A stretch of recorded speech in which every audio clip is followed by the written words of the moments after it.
Hello, dear friends. After my recent video series discussing the increasing influence of prosperity gospel preachers within the Indian Catholic community, I'm thrilled to share with you that the Catholic Diocese of Mangalore, led by His Excellency Bishop Most Reverend Dr. Peter Paul Saldana, has released comprehensive guidelines for charismatic preachers through their diocesan magazine. In this video, I would like to read the insightful summary by the bishop that encapsulates the current state of affairs of the charismatic renewal in India and also the proposed actions to address the situation. The document starts off by appreciating the charismatic renewal for its significant contribution to the Catholic Church in India. Let's read it in the words of the bishop himself. The Catholic Charismatic Renewal has produced remarkable conversions of individuals and communities, increased quantity and quality of prayer life in the church, renewed the love for the Word of God and Eucharist, and its spontaneity has enriched the liturgy. Many people are grateful for the charismatic renewal because they've had a personal encounter with Jesus within the Catholic Church, which has revolutionized their lives, transforming them into new men and women. The more their fervor, the more honest and intense their worship, the greater their power to renew the church, parishes, groups, and people's hearts. This flow of renewing grace comes from God and not from human strength.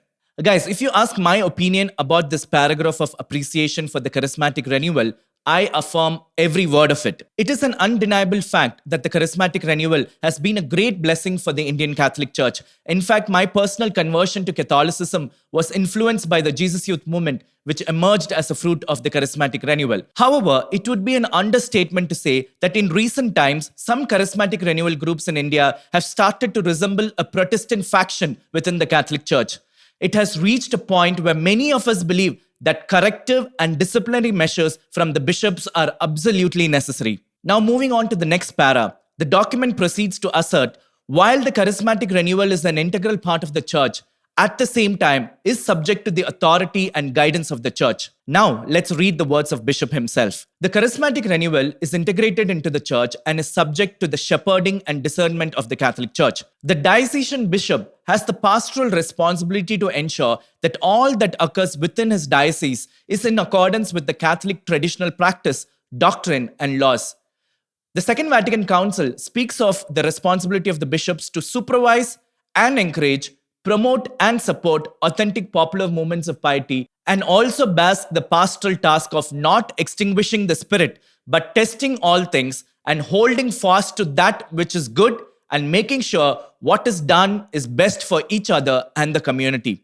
Pastors and leaders in the church must protect the vulnerable lay faithful from self-styled preachers, particularly those who appear to be Catholics, and deviate the gullible faithful from Catholic life, faith, and practices.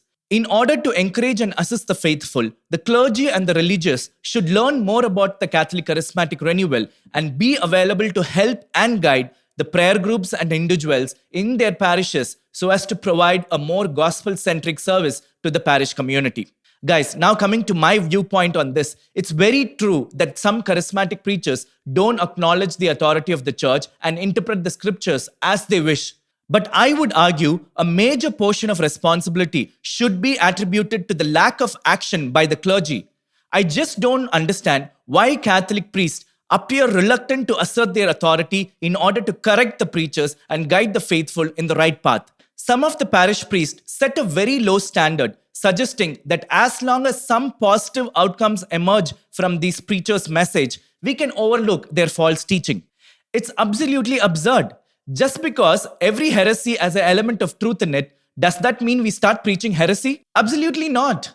Now moving on to the third and final paragraph, the document bemoans the current state of affairs of the charismatic renewal in India. The bishop shares his concern by stating, in recent times, there have been complaints from the clergy and the lay faithful about some people, including Catholics, having their own prayer centers, groups that do not adhere to the right teachings of the Bible and deviate from the faith and practice of the Catholic Church. It has come to my attention that some preachers banned in other dioceses have started their own gospel retreat teams, prayer groups, and so-called retreats in dioceses, inviting Catholics to them. People have been led into confusion and manipulation, which has driven them away from the faith, sacraments, and all that is inherently Catholic. Neglecting the sacramental life, the role of Blessed Virgin Mary in salvation history, and apostolic traditions, they have gradually gone astray from the Catholic communion. My perspective on this, guys, I believe the bishop has accurately identified the issue at hand. In India, several charismatic groups have indeed begun adopting various Protestant ideologies and propagate these ideas within Catholic prayer groups, retreats, and conferences without facing any resistance. In some cases, this trend has even led to a disregard for the sacramental life of the church, which is simply not tolerable. A preacher who calls himself to be a Catholic cannot come to a Catholic gathering, use the Catholic podium to spread Protestant ideologies. That is just unacceptable. Following this brief introduction, the document goes on to list down 22 guidelines that any Catholic diocese in India should consider implementing to safeguard the Catholic faithful from false preachers and teachings that go against the principles of the Catholic faith. I'm planning to invite a senior charismatic leader to discuss those guidelines. I hope this will be the first step in reforming the charismatic renewal in India. The link to the whole document is given in the description. Read it when you have time. God bless you.